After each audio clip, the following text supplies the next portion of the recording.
যুদ্ধের মাঝে বর্তমানে জাহাজে থাকা ইরানি উৎসের অপরিশোধিত তেল ও পেট্রোলিয়াম পণ্যের উপর ৩০ দিনের জন্য নিষেধাজ্ঞা শিথিলের ঘোষণা দিয়েছে যুক্তরাষ্ট্র। এরপর থেকে এর পেছনের কারণ নিয়ে নানান বিশ্লেষণ চলছে। বিশেষজ্ঞরা বলছেন, হরমুজ প্রণালী প্রায় বন্ধ থাকায় মধ্যপ্রাচ্যের অন্যান্য দেশ থেকে এখন তেল সরবরাহ প্রায় থমকে আছে। অন্যদিকে আগে থেকেই সমুদ্রে মজুত রয়েছে বিপুল পরিমাণের ইরানি তেল, আর তা দিয়েই বিশ্ববাজার স্থিতিশীল করার চেষ্টা করছে ট্রাম্প প্রশাসন।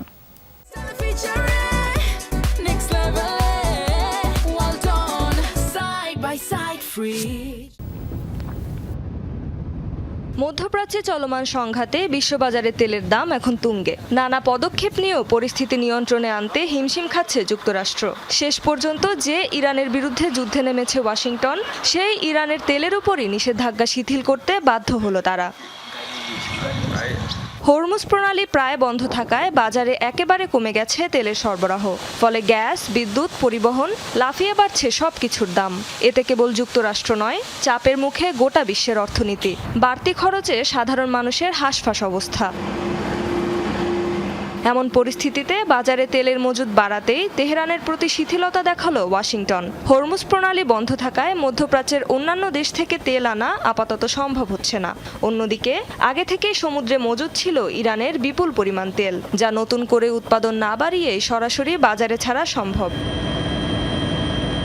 অন্যদিকে মার্কিন নিষেধাজ্ঞার পরও এই তেল যেভাবেই হোক বিক্রি করত ইরান, বিশেষ করে চীনের মতো দেশের কাছে।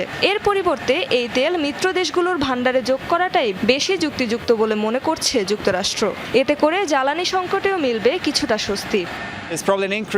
জ্বালানি নিয়ে যে সংকট চলছে তাতে এ ধরনের পদক্ষেপের কোনো বিকল্প নেই, কারণ তেলের দাম নিয়ন্ত্রণে না থাকলে সব ধরনের জ্বালানির দাম আরও বেড়ে যাবে, যার প্রভাব পড়বে সব ধরনের ভোগ্যপণ্য, শিল্পপণ্য এবং খাদ্যদ্রব্যে। তবে এই সিদ্ধান্তকে ঘিরে তীব্র সমালোচনার মুখে ট্রাম্প প্রশাসন। বিশেষজ্ঞরা বলছেন, যুক্তরাষ্ট্র একদিকে ইরানের বিরুদ্ধে সামরিক অভিযান চালাচ্ছে, অন্যদিকে আবার সেই ইরানকেই আর্থিকভাবে লাভবান হওয়ার সুযোগ করে দিচ্ছে, যা স্পষ্ট নীতিগত দ্বন্দ্ব।